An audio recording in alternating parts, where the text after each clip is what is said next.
Assalamualaikum warahmatullahi wabarakatuh. Alhamdulillahirrahmanirrahim. Kita lanjutkan materi perkuliahan kita pada mata kuliah pengendalian dan penjamin mutu, program studi teknik industri Universitas Nahdlatul Ulama Al-Ghazali Cilacap. Jadi pada video pembelajaran kali ini kita akan mencoba membahas lebih dalam tentang model-model penjaminan ataupun pengendalian kualitas atau penjaminan mutu dan bagaimana cara meningkatkannya dengan model-model tersebut. Kita mulai dengan suatu kata bijak yang mana jika kita sudah mampu menerapkannya itu menjadi hal yang sangat luar biasa, modal bagi kita untuk tumbuh dan berkembang. If you are not willing to learn, no one can help you. If you determine to learn, no one can stop you. Artinya adalah kemauan yang paling utama. Jadi ketika kita sudah tidak ingin belajar, maka siapapun tidak akan mampu menolong kita ya. Jadi if you determine to learn, ketika sudah ada kemauan dari dalam diri kita bahwa kita ingin belajar, maka tidak akan ada yang menghentikanmu kecuali Tuhan ya. Sedangkan orang pesimis selalu mengkomplain atau komplain dengan lingkungan yang ada, sesuatu yang berada di luar kendali kita ya. Jadi sudah jelas bahwa lingkungan sekalipun ketika kita sudah memutuskan untuk belajar tidak akan mampu menghentikan kita, kemauan kegigihan kita. Jadi tidak ada alasan untuk tidak belajar dengan memanfaatkan hal-hal yang ada pada diri kita. Nah, ini adalah distribusi manusia pada umumnya. Jadi 2% dari populasi manusia adalah super unggul, 14% unggul, dan hampir 68% populasi manusia pada posisi rata-rata atau average people, sedangkan sisanya 2%, 14% adalah orang yang mempunyai kebutuhan khusus. Bisa saja orang yang berada pada 14%, 2% ini berubah menjadi 2% atau 14%. Contohnya adalah orang yang mempunyai bibit unggul, mempunyai super unggul, tapi dia tidak mampu untuk merealisasikan apa yang menjadi keinginannya, menjadikan dia menjadi orang yang frustasi. Jadi mempunyai orang yang mempunyai kebutuhan khusus. Dan tentu kita berusaha untuk menjadi orang-orang yang berada pada distribusi orang-orang yang unggul ataupun super unggul.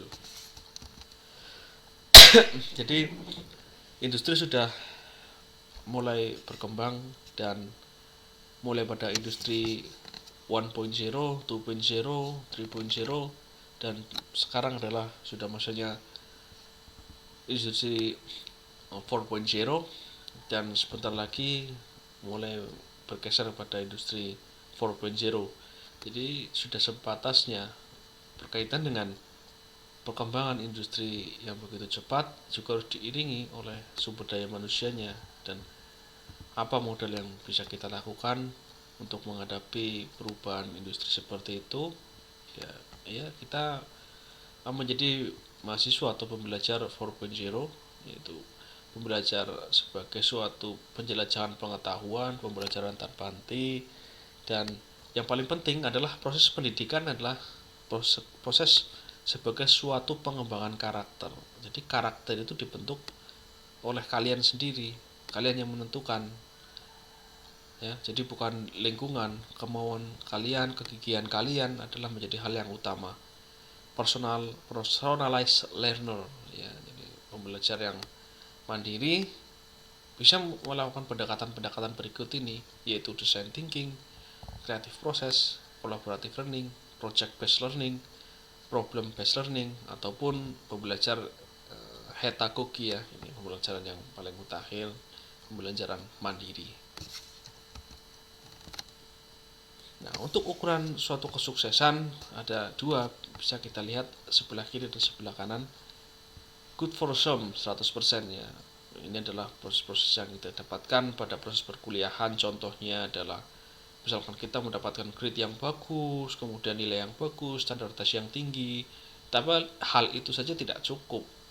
Akan tetapi lebih pasnya ketika kita mempunyai grade for all ya. Jadi practical skill diimbangi dengan experience, kemudian mempunyai sikap, kekuatan, harapan, kemauan yang tinggi, dan tentu saja academic achievement ataupun untuk memperoleh good job itu juga diperlukan.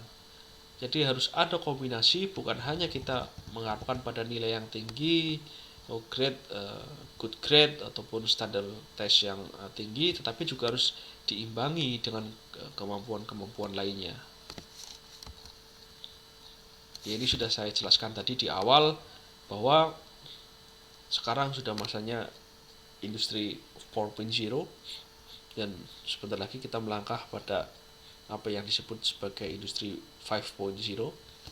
Jadi pada awal mulanya ketika suatu industri berkembang adanya mesin uap, kemudian pada masanya berkembang adanya suatu produksi massal, ya ini Amerika memproduksi mobil Ford-nya, kemudian diikuti oleh industri 3.0, mulai adanya otomasi.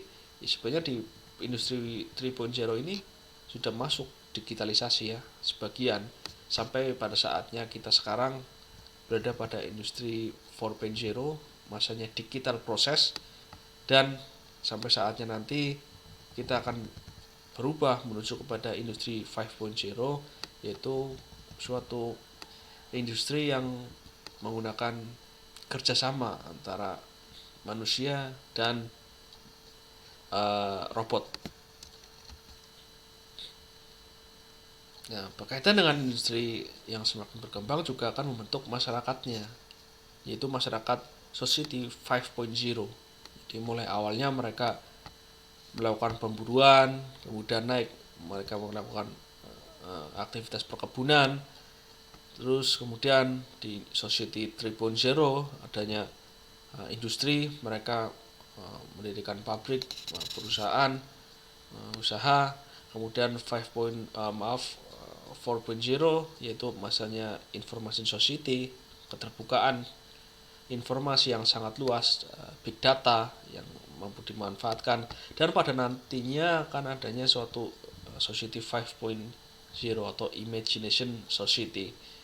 Contoh gampangnya adalah ketika kita ingin belajar, kita apa sih yang ingin kita ketahui, kita semuanya sudah dapatkan di internet dengan gampangnya. Contohnya saat kita ingin mengetahui kurikulum apa yang dibahas oleh kampus ternama di dunia, Harvard, kita bisa tahu dengan melihat kurikulumnya, kemudian kita pelajari apa yang mereka pelajari, coba mencari proses pembelajaran seperti apa, dan kita membayangkan kita berada pada situasi ataupun tempat yang mereka kerjakan. Jadi imagination kata kuncinya.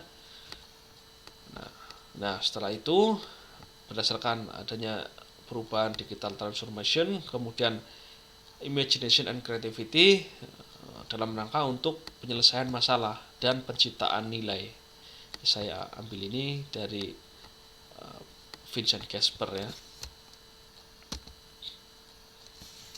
Kemudian adanya top 10 skill important in the workforce ya, jadi skill-skill apa yang bisa kita lihat dari semakin berkembang, semakin majunya zaman.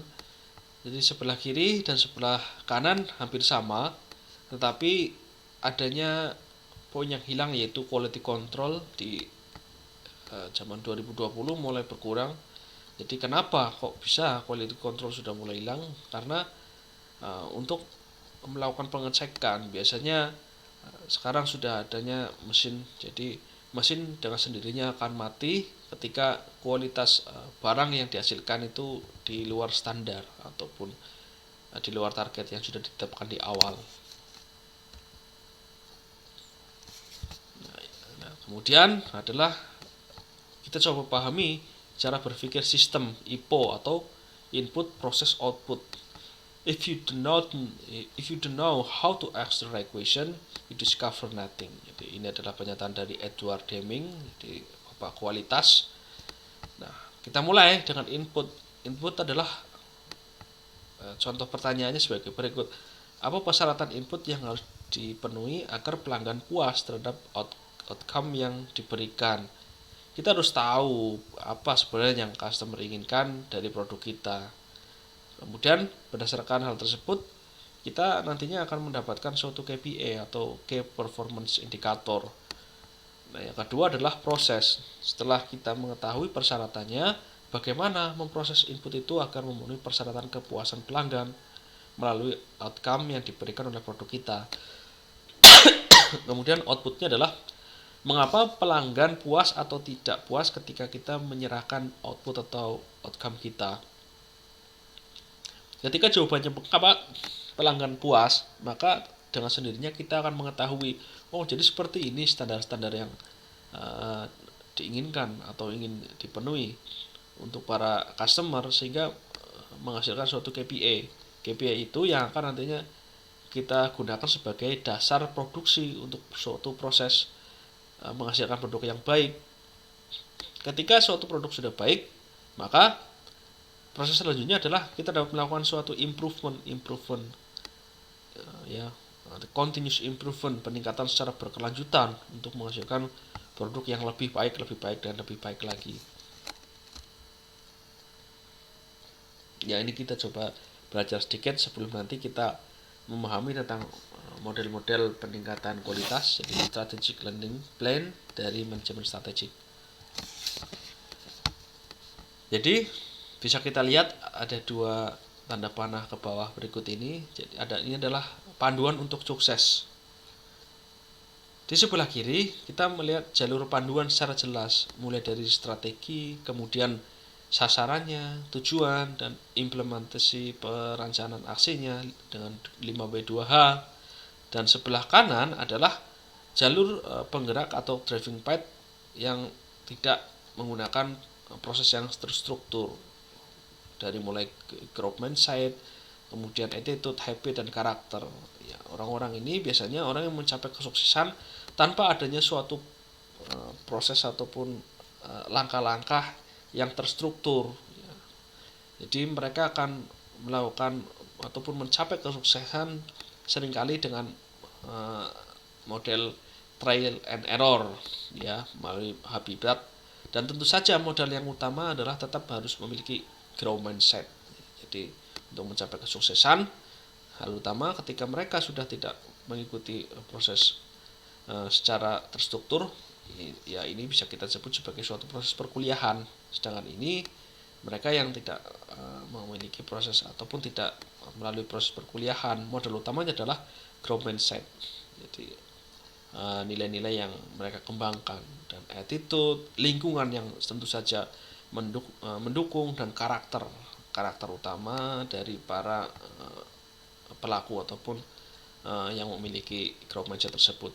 Sedangkan di sebelah kiri adalah proses yang kita jalani. Jadi kita mempunyai strategi yang jelas, kemudian sasarannya seperti apa, tujuannya seperti apa, dan implementasinya seperti apa. Jadi dengan modal yang kita miliki, seharusnya kita lebih gampang untuk mencapai kesuksesan lebih besar atau sama dengan target, ya. Jadi tidak menutup kemungkinan orang yang tidak berkuliah pun akan sukses, tetapi kita yang memiliki struktur yang jelas, kita harus lebih mudah untuk mencapainya. The biggest asset in the world is your mindset. Mindset menjadi hal yang utama. Nah, kita harus mempunyai tujuan yang jelas. Contohnya adalah paling gampang ketika kita datang pada suatu paranormal, ya. Jadi mereka akan kita datang tentu saja kita dengan, ya ini out of the record, ya. Jadi hanya sebagai contoh saja, orang datang mereka dengan goal yang jelas. Saya ingin sukses, Pak. Saya ingin mendapatkan hal yang bagus, Pak. Jadi goalnya jelas. Kemudian si paranormal tersebut akan memberikan mindset kepada kita. Jadi seperti ini, memberikan masukan-masukan. Kemudian akhirnya hal tersebut akan tertanam pada diri kita menjadi suatu komitmen, ya. Komitmen, kemudian kita jalankan menjadi suatu proses improvement, peningkatan. Jadi yang jelas adalah bagaimana kita menetapkan goal ya di awal untuk mencapai kesuksesan. Nah, kita mulai pada model continuous improvement. Ini sudah sebelumnya saya sudah sering singgung tentang model-model. Ada 3 hal yang harus kita pahami dan kita bedakan. Yang pertama adalah model continual improvement, yang kedua adalah metodologi continual improvement, dan yang ketiga adalah statistical toolsnya atau quality statistical control. Jadi model kemudian diturunkan menjadi suatu metode dan diaplikasikan menggunakan tools. Jadi sering banyak tuh kita nantinya akan menjumpai tools-tools untuk mengaplikasikan model ini. Jadi ya kita mulai dari awal dulu. Jadi untuk mengingat saja bahwa kita kenal ada 5 model continual improvement. Ini adalah model leveling dari mulai paling bawah kemudian naik lagi. Jadi level bawah adalah 5S. Ini kita lihat saja seperti ini. Jadi 5S ini sudah saya bahas sebelumnya.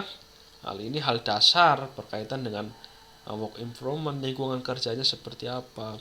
Sudah harus ada prosedur yang jelas.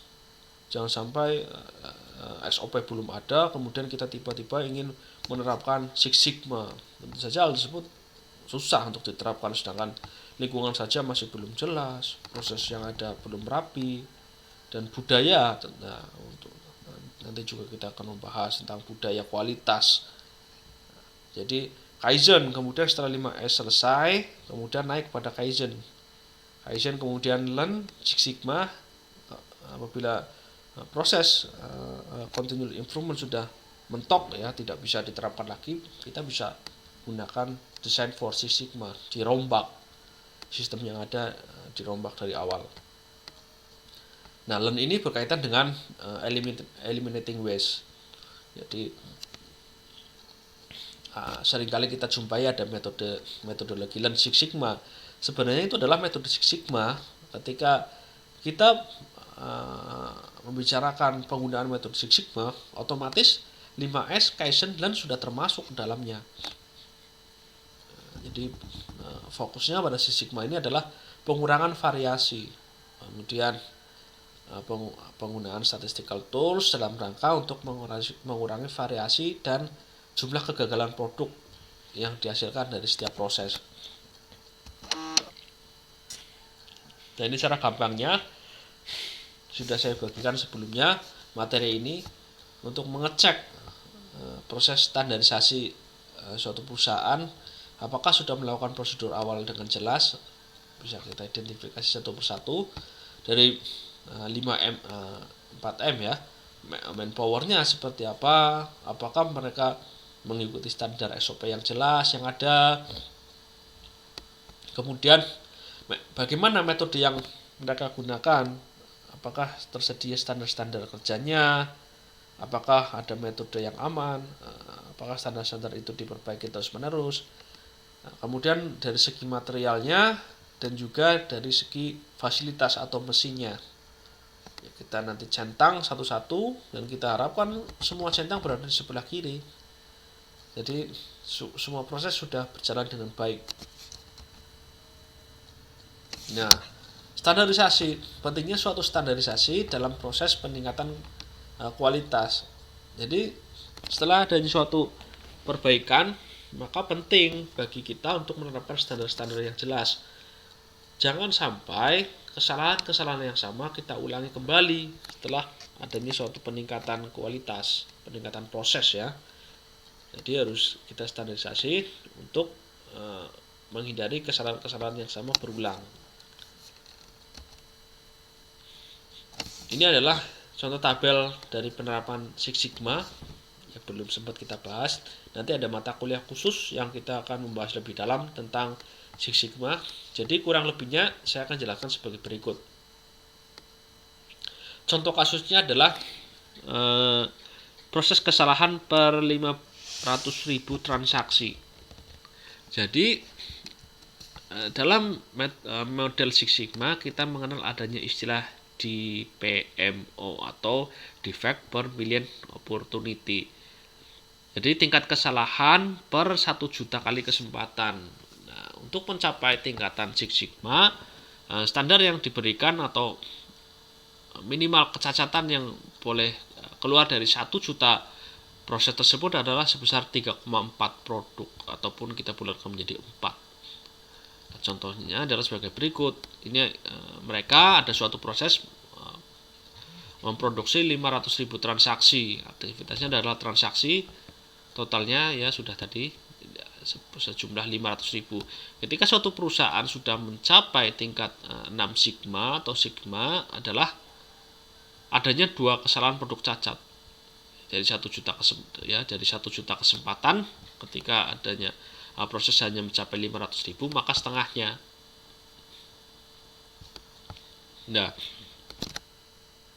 contoh lainnya adalah PLN ya, ketiadaan listrik ataupun PDAM, telepon dan lain sebagainya. Jadi kita juga dapat mengukur berapa tingkatan sigma perusahaan tersebut dari 108.000 detik berapa mati listriknya, berapa lama. Dan ketika sudah mencapai 6 sigma dari 108.000 ini adalah tidak pernah mati. Ini jarang sekali perusahaan Indonesia mencapai tahap 6 sigma ini ya. Dan mungkin hanya sampai 3 sigma saja. Nah, dan seterusnya. Ini bisa nanti kalian baca, kalian lihat contoh-contoh lainnya. Sigma level dan cost of poor quality. Apa itu cost of poor quality? Cost of poor quality adalah biaya yang harus dikeluarkan perusahaan berkaitan dengan adanya kualitas yang buruk. Contohnya adalah biaya untuk melakukan pengerjaan ulang, kemudian biaya pengembalian barang ketika barang yang sampai kepada customer cacat ataupun tidak sesuai dengan harapan, adanya proses pengembalian. Itu adalah kerugian yang diakibatkan karena adanya produk yang cacat atau produk yang buruk sehingga menghasilkan biaya yang tinggi. Itulah yang disebut dengan cost of poor quality. Nah, apa hubungan antara sigma level dan cost of poor quality? Bisa kita lihat pada tabel berikut ini. Jadi semakin naik nilai sigma nilai sigma dalam suatu proses atau industri atau perusahaan, maka nilai cost of poor quality-nya semakin turun. Jadi with every additional sigma level, jadi setiap peningkatan 1 sigma ini akan mengurangi 10% biaya kualitas. Ya, ini sigma level 6, the highest level dengan tingkat kecacatan yang hanya diperbolehkan adalah 3,4 kecacatan produk. Nilai cost of poor quality-nya di bawah 1%. Ini sumbernya adalah dari di bawah ini ya, bisa kalian lihat. Nah, kemudian setelah kita mengetahui model-modelnya mulai dari 5S, Learn, Kaizen, Learn, Six Sigma, Design for Six Sigma, kita belajar tentang improvement metodologinya. Untuk menjabarkan model-model tersebut, kita membutuhkan suatu cara. Caranya seperti apa? Nah, bisa kita lihat. Seringkali juga mungkin teman-teman sudah sempat ataupun sering mendengar istilah-istilah berikut. Ada PDCA atau Plan to Check Action, ada juga DMIC, Define, Measure, Analyze, Improve, Control, kemudian ada juga ATK Thinking, kemudian ada X-Step atau Problem Solving Process. Intinya semua metodologi ini sama, ya, sama. Ketika kita menggunakan metodologi PDCA untuk menerapkan suatu model, misalkan adalah pada proses plan. Ketika kita menggunakan DMIC, proses plan ini adalah ada pada proses Define, Measure, and Analyze. Kemudian ketika proses Do, ketika kita menggunakan proses metodologi DMIC, sama saja dengan kontrol. Ini bisa kalian lihat jelas ya. ataupun kita menggunakan X-step ataupun problem solving proses dengan 8 step berikut. Nah, ini juga sama, ini pendekatan sistem untuk mencapai kesuksesan. Sama, nanti dijabarkan prosesnya. Ya, ini juga sudah tadi untuk standarisasi, untuk mengecek apakah bisnis yang kita jalankan itu sudah menerapkan 5S dengan benar, cek standar awal. Nah, selanjutnya adalah contoh kita ketika menerapkan Six Sigma dan kita anggap lagi nih tidak ada permasalahan pada level-level di bawahnya, yaitu level 5S, Kaizen, dan Lean semuanya sudah beres sehingga kita menerapkan Six Sigma. Nah, ini Lean Six Sigma ini sama saja. Lean ketika kita sudah menerapkan Six Sigma, tentu saja Lean sudah dijalankan. Karena Lean ini adalah fokusnya adalah mengurangi waste, ya, eliminating waste. Saya juga sudah sempat membagikan materinya waste apa saja. Banyak, ada 8 waste atau 9 waste. Contohnya adalah proses produksi yang berlebihan, itu termasuk waste. Kemudian transportasi yang tidak diperlukan, perpindahan barang dari satu stasiun ke stasiun kerja yang terlalu panjang, itu juga waste. Kemudian ya tadi udah ya, overproduction waste. Kemudian jumlah yang dihasilkan berlebihan ataupun proses yang dilakukan terlalu panjang, ya, proses-proses yang tidak perlu itu juga termasuk waste, itu harus dikurangi. Nah, kemudian ketika perusahaan menerapkan Six Sigma, fokusnya adalah reduction of variasi, jadi variasi prosesnya harus dikurangi, kemudian meningkatkan akurasi. Kita lihat customer focus, tentu saja goal yang ingin dicapai adalah pada customer. 5S, Kaizen, Six Sigma berada pada tingkat sustain, ya. Artinya semua proses yang di bawahnya sudah beres. Nah, ya, ini tingkat pencapaiannya 99,9967% tingkat keberhasilannya.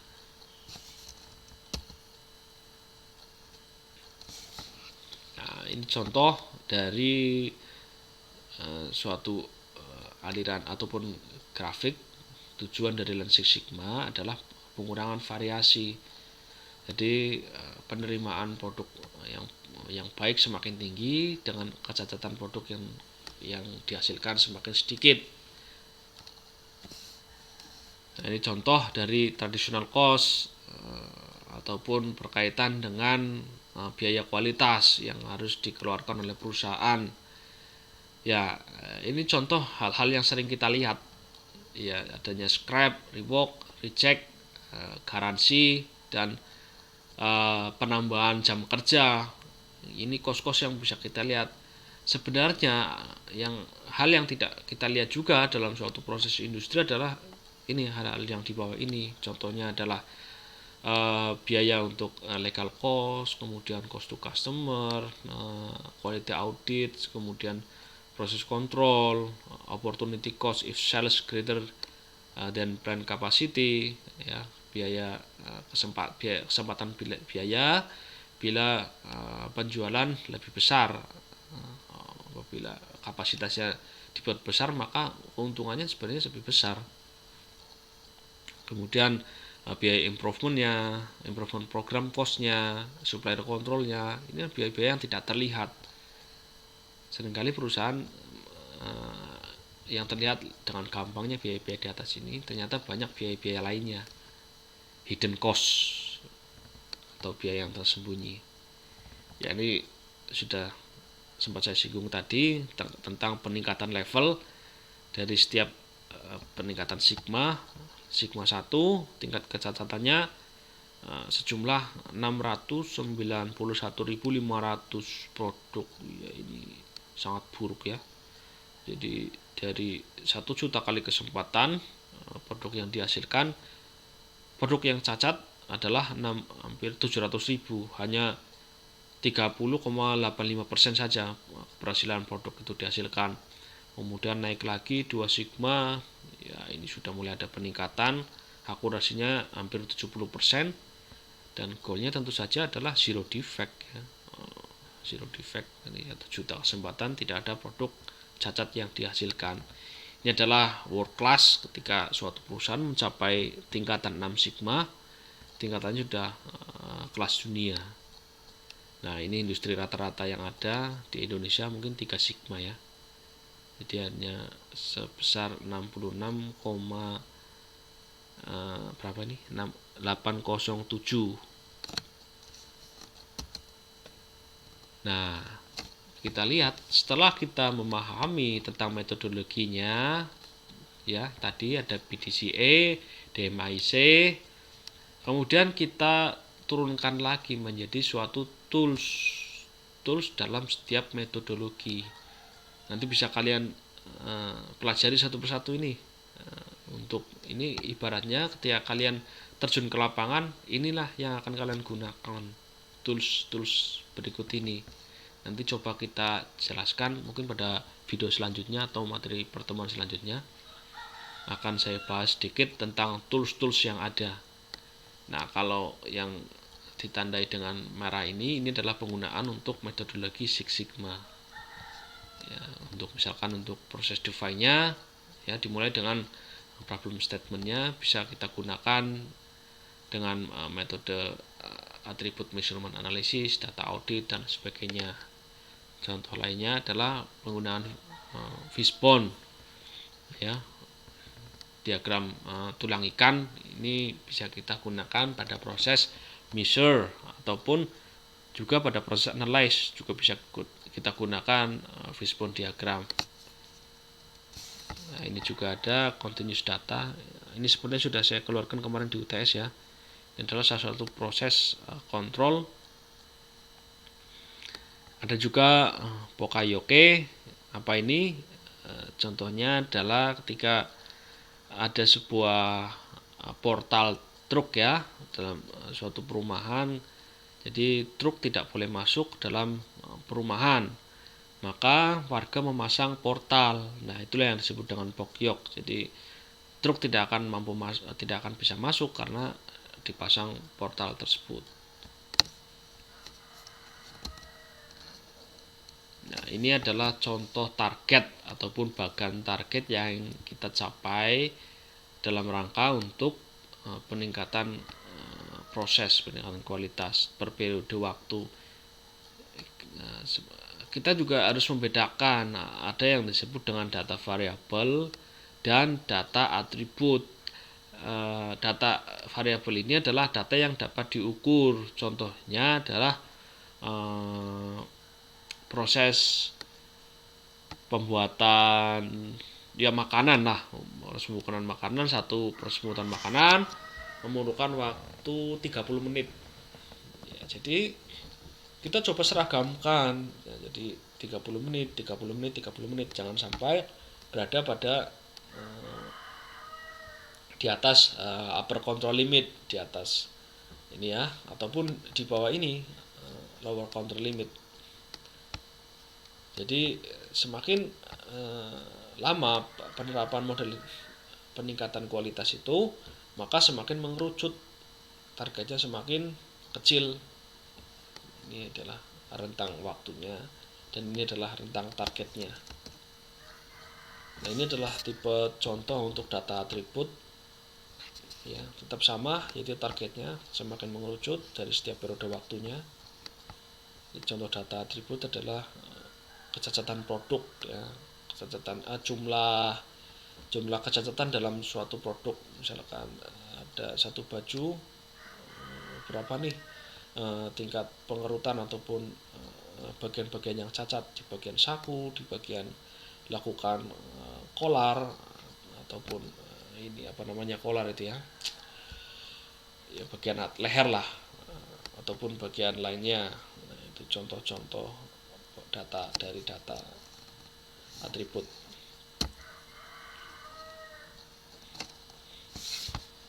Ya, ini proses penetapan kualitas ya. Jadi mulai dari penetapan sasarannya, targetnya, kemudian diturunkan identifikasi masalah, mengumpulkan data proses, menganalisis prosesnya, memperoleh informasi proses, dan seterusnya. Contoh proses strategic planning ini untuk tambahan materi saja. Jadi seringkali suatu perusahaan sudah menentukan misi, visi, dan strategi.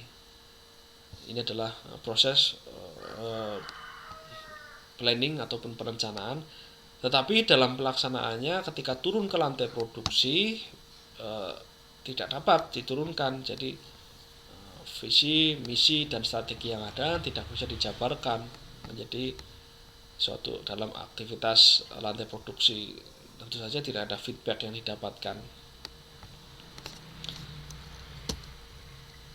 Nah, apa itu strategi? Adalah cara mengidentifikasi bagaimana organisasi atau disebut sebagai system of system akan berfungsi di lingkungannya, menentukan bagaimana memuaskan pelanggan, bagaimana menumbuh kembangkan bisnis, bagaimana bersaing di lingkungan, bagaimana mengelola organisasi dan mengembangkan kemampuan dalam bisnis, dan cara mencapai tujuan keuangan, yaitu untuk mencapai tingkat profitability. Dan tentu saja strategi organisasi publik berkaitan dengan cara mencapai tujuan pelayanan publik berdasarkan kemampuan anggaran yang dimiliki, budgetability. Ini proses penentuan strategi ya, ini di luar materi sebenarnya, bisa kalian baca nanti. Dan ini contoh target yang ingin dicapai pada strategic planning. Contoh aktivitasnya adalah meningkatkan margin keuntungan 20% pada jangka waktu 3-5 tahun. Kemudian dijabarkan pada proses tahunan sehingga increase profit margin per tahunnya adalah 5%. Kemudian develop affordability inisiatif, ya, mengembangkan inisiatif. Nah, contoh berikutnya adalah pengurangan produk A dan B sejumlah 15%. Ini adalah turunan dari target 3-5 tahun sampai akhirnya ditentukan suatu strategi lantai produksi untuk mengurangi jumlah produk A dan produk B, ya, biayanya ya dikurangi 15%. Ini adalah tingkat keterhubungannya, ya. Diharapkan setiap kebijakan ini saling berhubungan ya. Ketika ini lingkaran-lingkaran hitam ini berarti hubungannya kuat ya, dan ketika lingkaran kosong ini, jadi ini adalah pada level yang lebih rendah atau medium ya. Nah, ini adalah keterlibatannya. Jadi keterlibatan untuk target yang dicapai adalah director engineering berkaitan ya, primary responsibility, jadi bertanggung jawab utama. Kemudian ketika digambarkan sebagai lingkaran tengahnya kosong, ini adalah mengartikan bahwa secondary responsibility ini adalah contoh housing process owner ya, dalam rangka untuk menciptakan suatu strategi ya, ini aplikasi dalam suatu perusahaan. Nah, pada akhirnya adalah kembali pada personalize masing-masing kita. Jadi, kita berada pada posisi yang mana? Comfort zone ya, ataukah kita memutuskan untuk berada pada posisi growth zone? Jadi zona yang selalu ingin berkembang, mempunyai target yang jelas, set new goal, life dream. Kita harus berada pada posisi sebelah kanan. Jangan sampai kita berada pada posisi comfort zone ya, feel safe and in control ya, kita sudah merasa nyaman, tidak mau adanya perubahan dalam diri. Nah, manajemen di Indonesia kebanyakan adalah berada pada posisi comfort zone dan feel zone. Jadi, berada pada posisi mereka sudah puas dengan posisi yang sekarang tanpa adanya proses pembelajaran lebih lanjut. Ini contoh strategi yang diterapkan oleh Astra ya. Ketika ingin mendapatkan hasil yang bagus, maka harus ada proses yang jelas, mulai dari nilai, kemudian diturunkan menjadi visi, strategi, kemudian diturunkan dalam suatu proses, kontrol sistem, dan adanya struktur yang jelas, maka hasilnya adalah hasil yang bagus. Gampang saja ketika kita ingin mendapatkan frustasi, maka hilangkan saja nilainya. Kemudian kita ingin bingung, maka hapus saja visinya hilangkan. Kemudian mulai dengan cara yang salah adalah hilangkan saja strateginya. Kemudian adanya inefisiensi adalah hilangkan saja prosesnya. Wrong step, langkah-langkah yang salah, hilangkan saja kontrol sistemnya. Atau crowded, ya, tidak adanya kejelasan seperti di jalan raya, hilangkan saja strukturnya. Jadi itu adanya suatu proses yang jelas mulai dari values sampai struktur. Ini adalah contoh penerapan values dan sampai struktur pada perusahaan Astra Internasional. Ya, Astra value-nya apa? Contohnya adalah catur dharma filosofinya, ya, yang mereka terapkan, yaitu to be an asset to the nation, kemudian to provide the best service to our customer, ya, to respect individual and promote teamwork. Ya, ini bagus sekali nih penerapan rasa hormat, ya, saling menghormati antara individu dalam tim, kemudian to continually strive for excellence, nilai-nilainya kemudian diturunkan. Nah, ini contoh leadership competence development framework, bagaimana Astra mengembangkan sumber daya manusianya, mulai self leadership awal masuk Astra, dilatih jiwa kepemimpinannya, kemudian naik lagi interpersonal leadership, manajerial, ya, ini tataran supervisor mungkin, ya, managerial leadership, organizational leadership, business leadership, cross business leadership, ya, ini leadernya transformational leadership. Contoh-contoh mulai dari rekrutmen, ya, jelas, kemudian pelatihan, persiapan kepemimpinan, manajemen kinerjanya, jenjang karir, dan program keterlekatan karyawan. Begitu saja pembahasan kita pada video kali ini. Semoga memberikan manfaat untuk kita semua. Kurang lebihnya mohon maaf. Wassalamualaikum warahmatullahi wabarakatuh.